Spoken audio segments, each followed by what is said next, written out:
Hey everyone! Today I will be discussing Flowers in the Attic, both the original 1987 adaptation and also the 2014 remake.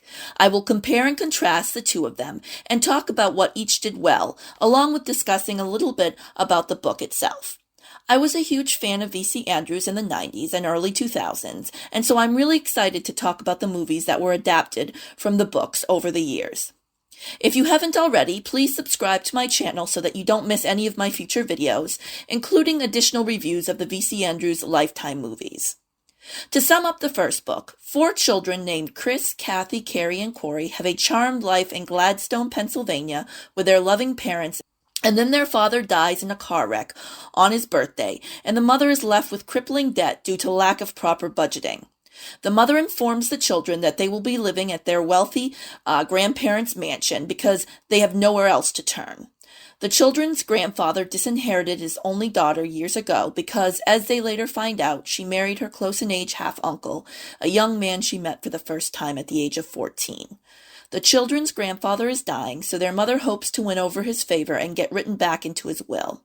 In the meantime, the children will have to live in an attic bedroom until the day the grandfather dies, because if he finds out his daughter had children with her uncle, he might not be so forgiving of her past sins. While in the attic room, the children are beaten and starved by their horrible grandmother, who convinces them that they are the devil's spawn, unworthy of life. As for their doting mother, she begins to turn away from them once money is on the line. So that's the basic premise. I was disappointed when I first watched the 1987 Flowers in the Attic movie because so many important details were changed. I understand why they took out the brother-sister relationship. People wouldn't have been able to handle that in the 80s. Even now, lots of people don't seem to care for that aspect of it, but I feel that it was important to the story. Kathy and Chris bonded as a result of their shared trauma, and it influenced so much of their decisions later in life. You can't tell their whole story without getting into the darker and more emotionally complicated aspects of their time in the attic, which is probably why they didn't bother adapting the rest of the saga 35 years ago. Also, the ending of the original adaptation deviated considerably from the source material. And once again, I understand why they did that. They had no plans to make a sequel, clearly, and so they ended with a resolution of sorts, and pretty much closed the door on Petals on the Wind coming to the screen back in the 80s. There were so many actors I would have loved to see in the main roles back in the day, such as Leonardo DiCaprio, Kate Winslet. Yeah, I guess you know I was obsessed with Titanic in the 90s. I would not really see these actors in the roles today, but back in the day, yes. There's also what I like to call a little paint me like one of your French girls scenes, where the grandmother accuses Kathy of posing for her brother. Her brother has apparently in the attic taken up the hobby of painting because, he's nothing better to do. Also, Beverly D'Angelo would have made a good Corinne, Joaquin Phoenix would have made a great Julian, etc., etc. But as time went on, these actors grew older and were no longer able to even be considered for the roles of these younger characters. But back in the day, 20 years ago, I fantasized about Dreamcasts, as did many others on the message board I was a member of.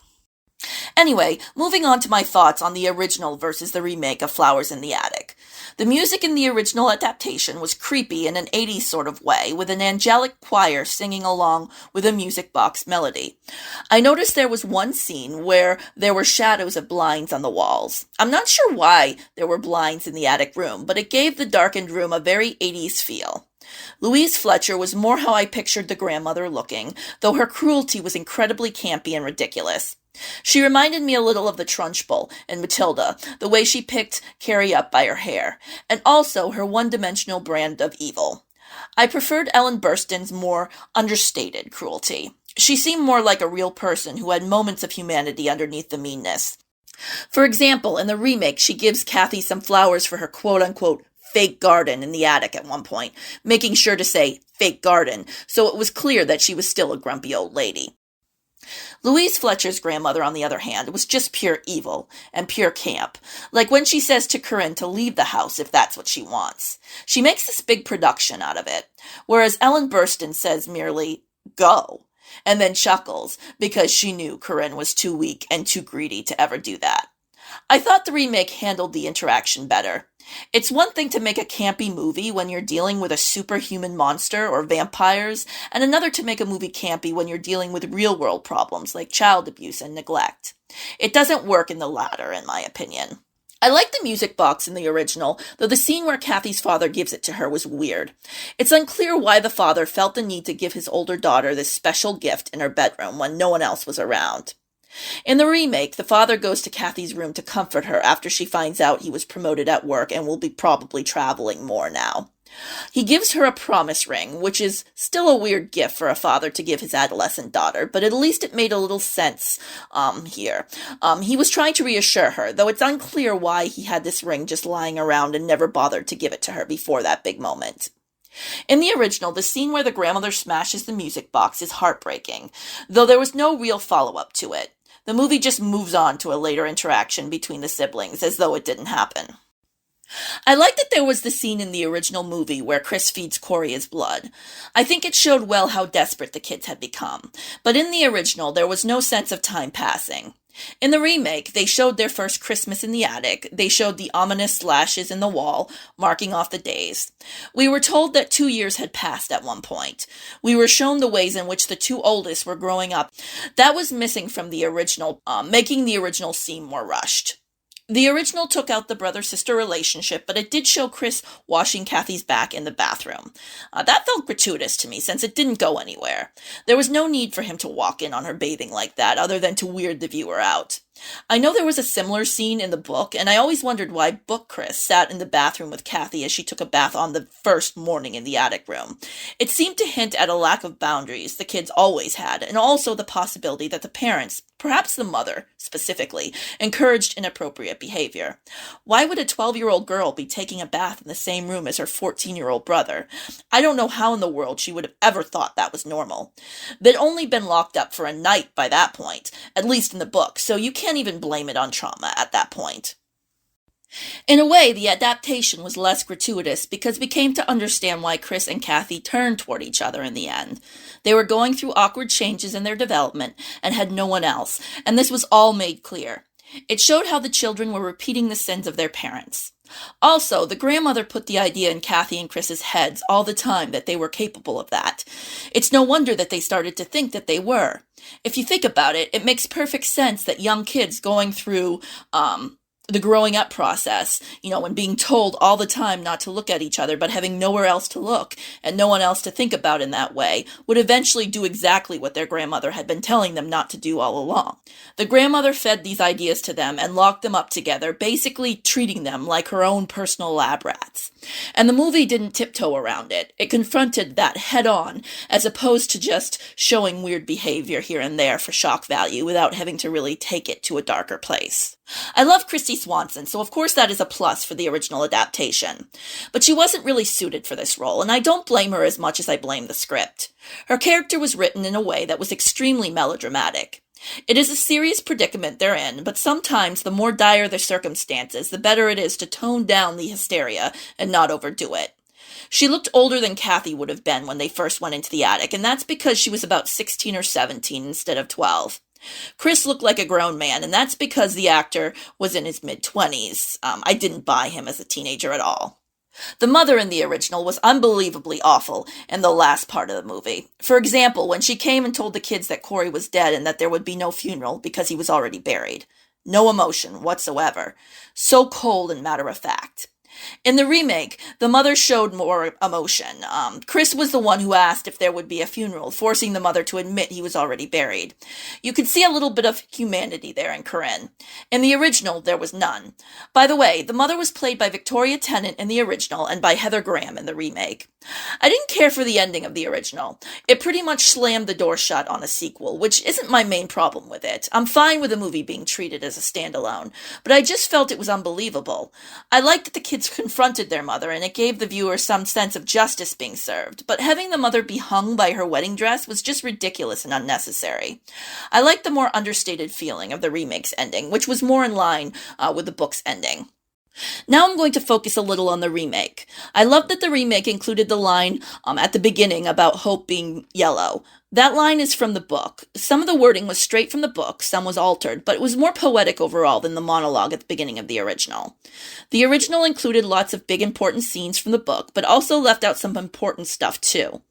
The remake included a lot of little details from the book that would have been easy to cut, but they didn't because it made the movie a richer experience for the viewer. For example, when Corinne tells Kathy that she's a lot like her paternal grandmother. That was a very small thing, but it was something that a fan of the book would recognize and appreciate, and it was followed by the line where Corinne makes it clear that her own mother was a real piece of work. I like that the remake fleshed out the family's life before the attic. It gave me a better sense of place, though it felt more 60s than 50s, which is when the book took place. Maybe that was intentional. For the father's party, there were actually people there at the party other than the family members. We hear what the police officers say to Corinne, and instead of Kathy giving this dramatic scream, we just see a close-up of Kathy's devastated face, and that's more poignant. I liked that the remake didn't rush through the character's grieving process like the original did. We got to see more interactions between Corinne and her children. I liked Victoria Tennant in the original because she had this sort of classy quality to her, but Heather Graham looked younger and more childish, and that, in the end, was probably more befitting of Corinne. So I think Heather Graham was probably better cast. I like that we saw how flighty Corinne is and how immature. We can see how weak she is and see the cracks that start to show in her facade. She doesn't unravel all at once. The night she comes into their room looking for Chris, angry because he was out exploring the mansion after the Christmas party instead of coming right back to the attic room, and slaps him upon his return, the children really begin to see her for what she truly is. Even if they'd suspected this before, that really felt like a breaking point. I think the remake did a good job of showing the mother as a human who was nonetheless coming apart at the seams, greed getting the best of her. I want to make a point to say that I really disliked that speech Kathy gave to Chris in the bus in the 1987 version on the way to Foxworth Hall about their father's car accident and how if only they'd had a dog, they'd have learned a little bit about death beforehand. I think that was in the book, if I'm remembering correctly, but it wasn't something Kathy said out loud, just more something she stated to the reader so that we'd understand how naive they were. It sounds so petty and ridiculous when said out loud, so I liked that they didn't put that in the remake. The remake was more faithful to the book. There were the little things, like the fact that the mother was feeding the children powdered donuts covered with arsenic and not powdered cookies. There was the picnic basket the grandmother used to deliver food to the children, whereas in the 1987 movie she used a covered platter, making it look like freaking room service. The mouse was Mickey in the book and remake, whereas he was Fred in the 1987 version. The remake also included the Christmas party, where the two older children watched from the balcony, hiding in the dumbwaiter. It showed Chris and Kathy going through the typical adolescent changes in this restricted environment. It had a weird kiss between mother and son, which was also in the book, and showed the gross, toxic relationship between Chris and his mother. It has the scene where the grandmother puts tar in Kathy's hair. In the original, the grandmother just gives Kathy this clownish haircut. I like that the remake made it clear the grandmother was doing this as punishment for Kathy's vanity. We see Chris and Kathy dancing together in the attic and swimming together on that night when they snuck out. I liked how they ran into a deer during their one escape outdoors, and that we later see the deer shot dead right in front of them as they watch from the window. That seems significant. Also, we see Kathy and Chris sit on the roof like they did in the book. In the 1987 movie, there was no wooden key made, but in the remake, the kids do create a fake wooden master key in order to be able to sneak out of their room and burglarize their mother's suite so that they can eventually use the money to escape. And in the remake, Kathy kisses her mother's new husband Bart while he sleeps, just like in the book. And Chris reacts to that, leading to the big controversial moment of the story. A crime of passion, so to speak. In the movie, Kathy is a willing participant. In the book, she was not, though she did still blame herself. I like that it was made less complicated in the movie because it makes the rest of the series less complicated when Kathy and Chris remain bonded after leaving the attic. Also, the remake comes out and says that Corey was given an extra donut on one occasion, and we can assume that was probably something that happened often. So it was more clear why he died and the others didn't. I liked that the grandmother stated in the remake that the mother gave them the donuts, but she warned them not to eat them. She said that they weren't healthy. Maybe because she didn't want to tell on Corinne.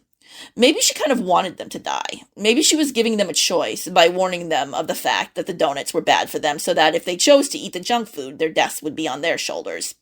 It was a manipulative move, if you think about it, and it is befitting of the grandmother's callousness. But it also shows her as maybe possibly having a glimmer of a conscience, though not likely. I just think that if she didn't want them to die, she would have refused to give them the donuts. Instead, she gave them the choice. Corey seemed to have less of a role in the remake than in the original. I thought the little boy in the original did a better job. The remake shows the scene where Corey got locked in the trunk, though I didn't understand how Kathy knew so quickly that he was in there. I liked how Chris immediately went and smashed all the locks on all the trunks, acting as protector. Mason Dye in the remake seemed young enough to be a teen, but still mature enough to take care of his loved ones. I have to say, the swing he made in the remake was so much better than the wimpy one he made in the original. And Kiernan Shipka as Kathy had a sort of sassiness to her that felt authentic and not overdone. Kathy in the book had that same kind of spunk. The back and forth kidding around between the siblings felt genuine in the remake. In the original, I didn't feel that same sort of chemistry. As for the ending, in the remake, the kids escape quietly without making a scene.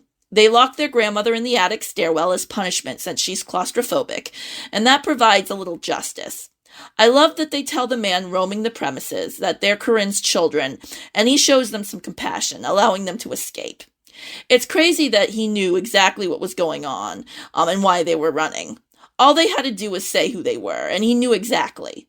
I got the feeling he knew they were the so-called attic mice being poisoned by the grandmother, or actually the mother, as we are informed. I think it was more ominous when Kathy said in the monologue at the end that she'd be coming back for her mother, because you knew exactly what she meant, and that it was a cliffhanger for what was to come in the sequel. In the original, there was this hint that Kathy might come back, but it was vague and flimsy and didn't mean much, because they'd changed the ending, and because they'd clearly never intended to do a follow-up. At least not seriously, if at all. Overall, I think the remake was 10 times better than the original, and not just because the original cut out some of the more important parts, censoring it, and ironically making it more gratuitous by putting in weird undertones for the sake of shocking people without fleshing out the reasons for having those creepy moments in there. I liked the remake because the characters were just so much more vibrant and real to me. The older kids looked their ages, though I think it would have been better to have a young-looking 18-year-old play Kathy, given the content of the movie. Heather Graham was a better fit as the youngish-looking, flighty, and spineless mother. Ellen Burstyn made the grandmother out to be more nuanced, and the remake fleshed out the storyline so much more. I would give the original a 2 out of 5 because it really didn't have much going for it at all. Anything it did well, the remake went on to do better, rendering the original useless. I would give the remake a 4 out of 5. Thanks for watching, everyone, and please subscribe to my channel if you haven't already.